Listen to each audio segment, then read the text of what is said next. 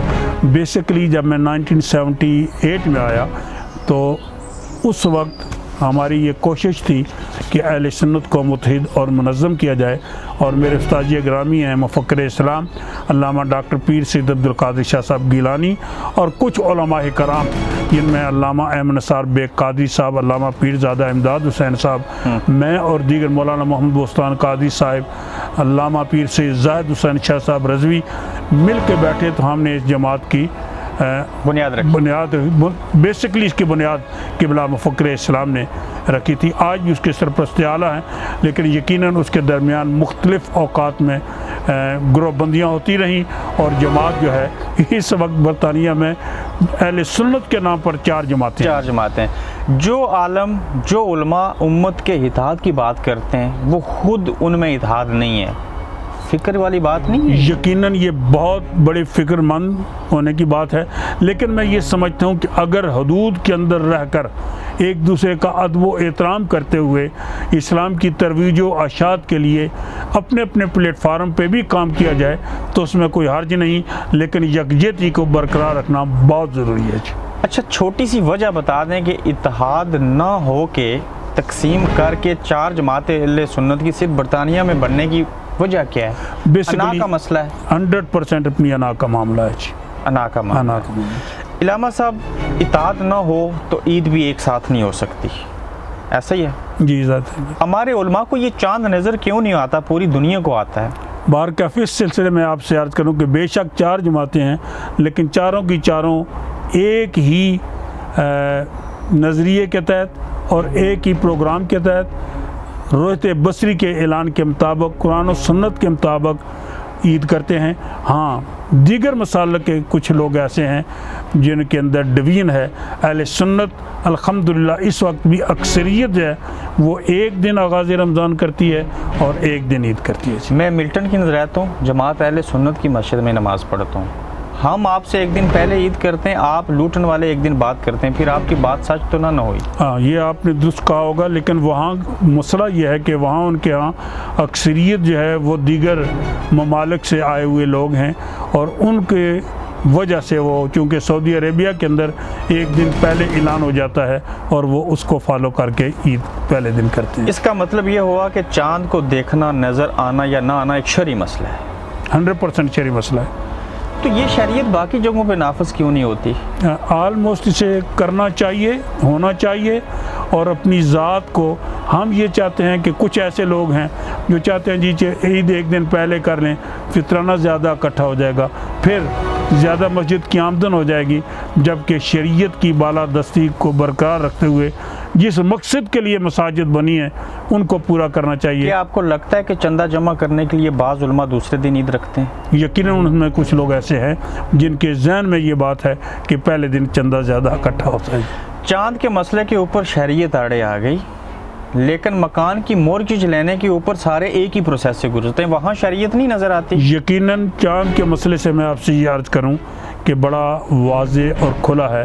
آقا کریم علیہ السلام کا ارشاد ہے کہ چاند دیکھ کر روزہ رکھو اور چاند دیکھ کر عید کرو۔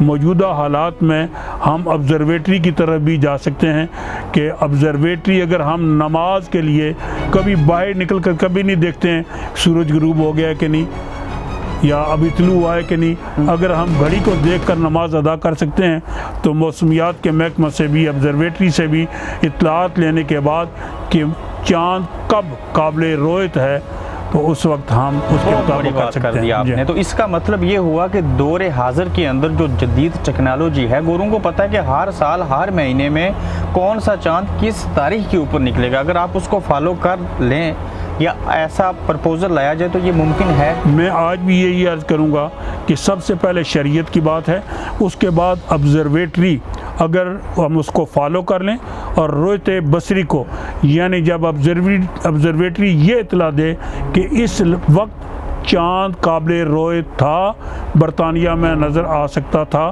تو ہمیں فالو کرنے میں کوئی حرج نہیں. اس کا مطلب کہ ہمیں سائنٹسٹ چاہیے، علماء نہیں چاہیے ان کے لیے. یقیناً سائنس سے ہم استفادہ کر سکتے ہیں قرآن و سنت کی روشنی میں. علامہ صاحب، ہماری چوتھی نسل اس ملک میں ہے. یوتھ کے حوالے سے والدین بہت فکر مند ہیں. کیا صرف مسجد میں آنا، نماز پڑھ لینا چھٹی کے بعد کبھی وقت ملے، یا 2 گھنٹے کے لیے جو بچے ڈیلی آتے ہیں یہ کافی ہے؟ میں آپ کے ساتھ بالکل اتفاق کرتا ہوں. نوجوان نسل کو بالخصوص بچوں کی تعلیم کے لیے نہ صرف علماء کی ذمہ داری ہے، اس میں والدین کو بھی اہم کردار ادا کرنا ہوگا. ہمارے بچے جب سکول سے تھکے ہوئے آتے ہیں، ہم انہیں مسجد میں بھیج دیتے ہیں. جب وہ مسجد میں پہنچتے ہیں تو ان کی تھکاوٹ اسی طرح ہوتی ہے، وہ نہیں پڑھ سکتے ہیں. پھر 2 گھنٹوں میں بہت سے بچے ایک کلاس میں ہوتے ہیں. اس طرف والدین کو بھی، علماء اکرام کو بھی توجہ دینی چاہیے، اور پرماننٹ ویک اینڈ کلاسز ہونی چاہیے جن میں بچوں کو وقت دے کر ان کی تربیت کرنی چاہیے. والدین اپنے گھروں کے اندر بھی بچوں کی تربیت کریں گے. یہاں پہ فریڈم آف سپیچ کا قانون ہے، اس کے تحت ایسی حرکتیں ہوتی ہیں جو ہمارے نبی کی توہین کا باعث بنتی ہے. آپ نے جلوس نکالے، بے شمار چیزیں کی. کیا کبھی علماء نے جمع ہو کے ایسی کوشش کی کہ یہاں پہ ایک لا امپلیمنٹ کروا لیا جائے؟ یقیناً اس کے لیے ہم نے بہت کوششیں کی، اور اس کی مثال حال ہی میں لے لیں کہ جو ابھی نیا ایجوکیشن ایکٹ ہے جس کے اندر سیکس ایجوکیشن کو پروموٹ کیا جا رہا ہے، اس کے لیے ہماری پوری کوششیں رہیں. اور اب بھی ہم مقامی کونسلز کے ساتھ میٹنگ کر کے الحمدللہ کافی حد تک ہم کامیاب ہو گئے ہیں، اور اس امید اور توقع پر کہ انشاءاللہ اسے مل جل کر اچھے طریقے سے حل کر سکیں. چند چھوٹے چھوٹے سوال پھر میں اجازت چاہوں گا. پاکستان کے حوالے سے بھی بات کر لوں. یقیناً کوئی آزاد کشمیر کا بالخصوص وزیر، منسٹر، پرائم منسٹر ایسا نہیں ہوتا جو آپ کے دولت خانے پہ نہ آئے یا آپ کے کسی پروگرام میں نہ آئے. کبھی کسی سے متاثر ہوئے؟ یقیناً سردار عبدالقیوم خان صاحب مرحوم رحمۃ اللہ تعالیٰ ایک اچھے انسان تھے، اور انہوں نے تحریک آزادی کشمیر کے لیے ایک اہم رول کردار ادا کیا ہے. اور موجودہ جو وزیر اعظم ہیں وہ بھی کشمیریوں کے لیے ایک بہت محبت کا درد رکھتے ہیں. میں نے انہیں سنا ہے، ان سے ملاقات کی ہے. تحریک کشمیر میں وہ ایک اہم کردار ادا کر رہے ہیں. اس وقت ہمارے ملک کے وزیر اعظم ہیں عمران خان صاحب. یونائٹڈ نیشن میں انہوں نے سارے داغ دھو دیے. متاثر ہوئے ان کی تقریر سے؟ یقیناً انہوں نے اسلام کو اچھے انداز میں اور نبی کریم علیہ السلام کی تعلیمات کے حوالے سے جو گفتگو کی ہے وہ مبارکباد کے مستحق ہے. اگر یہ علامہ قاضی عبدالعزیز چشتی برطانیہ میں آ کے یہ انقلاب لا سکتے ہیں، دینی مدارس، چیریٹیز بنانا، سارا کچھ کرنا، وہ اپنا جو ملک تھا جس مٹی میں ہم پیدا ہوئے، یہ سسٹم وہاں پہ کیوں نہیں ڈیولپ کیا؟ الحمدللہ یہاں آنے کے بعد میں آپ سے عرض کرتا ہوں کہ وہاں ہم نے یہ سسٹم شروع کر رکھا ہے. سیکنڈری ہائی اسکول ایک گاؤں کے اندر الحمدللہ ہم نے قائم کر رکھا ہے. اور مانسیرہ کے اندر جو ہماری بیوہ بیٹیاں ہیں، معمر خواتین ہیں، بچیاں ہیں، ان کے لیے سلائی کا سکول جو ہے ووکیشنل سکول وہ قائم کر رکھا ہے. اس کے علاوہ بہت سے ہماری مائیں، بہنیں، بہو بیٹیاں ضرورت مند ہیں، ان کے لیے خصوصی طور پر وظائف کا انتظام کر رکھا ہے. اور اس کے علاوہ یتیم بچوں کی کفالت کا انتظام کر رکھا ہے. کاش پاکستان میں رہتے ہوئے میرے پاس ایسے وسائل ہوتے، یقیناً اس وقت کرتا. لیکن یہاں میرے دوستوں، بھائیوں، بزرگوں نے جن محبتوں سے نوازا ہے، الحمدللہ جس طرح ہم نے برطانیہ میں مدارس قائم کر رکھے ہیں، چیریٹی قائم کر رکھی ہے، پاکستان اور آزاد کشمیر کے اندر بھی کام کریں. علامہ صاحب، ہماری مسجد میں یہاں نماز پڑھانے والا خطیب یا امام پاکستان سے کیوں منگواتے ہیں آپ؟ یہاں سے کیوں نہیں ہو سکتا؟ اب یقیناً اس ملک کے اندر بھی علماء کرام پیدا کیے جا رہے ہیں، اور دیگر ممالک سے بھی لوگ آ رہے ہیں، پاکستان سے بھی آ رہے ہیں.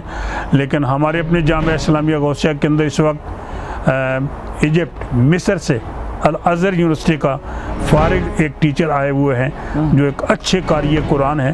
یقیناً پاکستان سے بھی لوگ آ رہے ہیں، لیکن اس وقت برطانیہ کے علاوہ دیگر ممالک سے بھی اشاعت اسلام کے لیے علماء کو بلایا جا رہا ہے. مولانا فضل الرحمان صاحب کو جانتے ہیں آپ؟ یقیناً.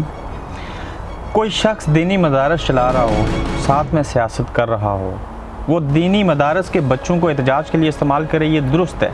یہ بات اچھے طریقے سے ذہن نشین فرما لیں کہ کسی عالم دین کا سیاست کرنا کوئی اس میں قباحت نہیں ہے، لیکن اسلام کو، مذہب اسلام کو، اپنے ادارے کو سیاست کی نظر کرنا یا سیاست کے ساتھ استعمال کرنا، اسے میں برا سمجھتا ہوں، اس کی مذمت کرتا ہوں. بالخصوص مولانا فضل الرحمان صاحب جو اس وقت ایک ایسی تحریک کو آگے بڑھانے کی کوشش کر رہے ہیں کہ جب کہ اس وقت ہمیں اپنے کشمیری بھائیوں کے ساتھ ہزار ہمدردی، ہزار یکجہتی کرنا چاہیے. بالخصوص 27 اکتوبر کو الحمدللہ آپ نے دیکھا کہ جہاں کہیں بھی مظاہرے ہوتے ہیں، ہم اپنے ان کشمیری بھائیوں کے ساتھ جن پہ ظلم، تشدد، بربریت مودی سرکار کر رہی ہے، ان کے ساتھ کھڑے ہیں.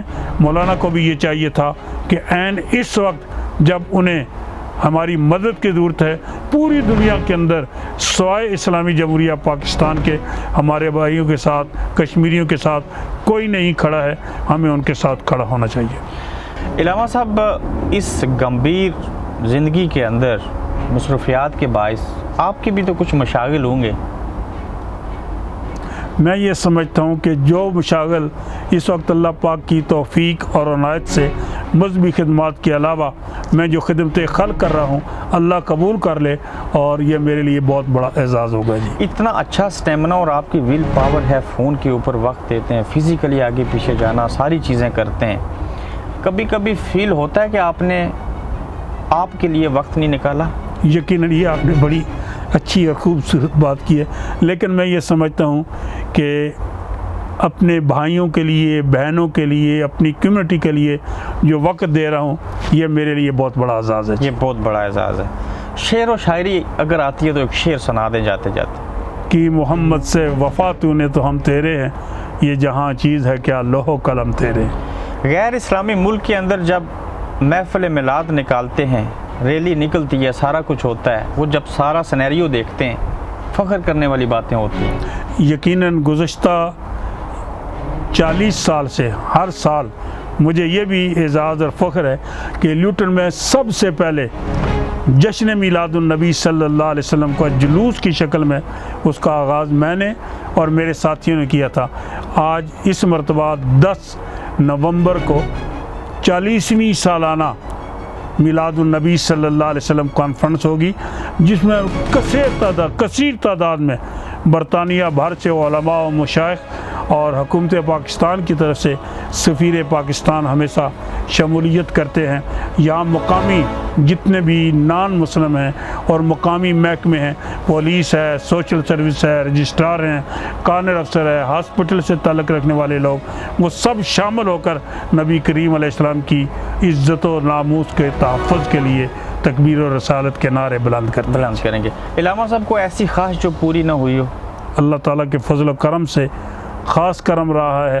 اب یہی خواہش ہے کہ جب اس دنیا سے جا رہے ہوں تو زبان سے کلمہ شہادت اشہد ان لا الہ الا اللہ وحدہ لا شریک لہ واشہد ان محمدا عبدہ و رسولہ نصیب ہو جائے. مولا نے بہت نوازا ہے، جتنا بھی اس کا کرم اور فضل ہے اس کا شکر ہی ادا کرنا چاہیے. بہت شکریہ، مہربانی، بہت شکریہ. Thank you.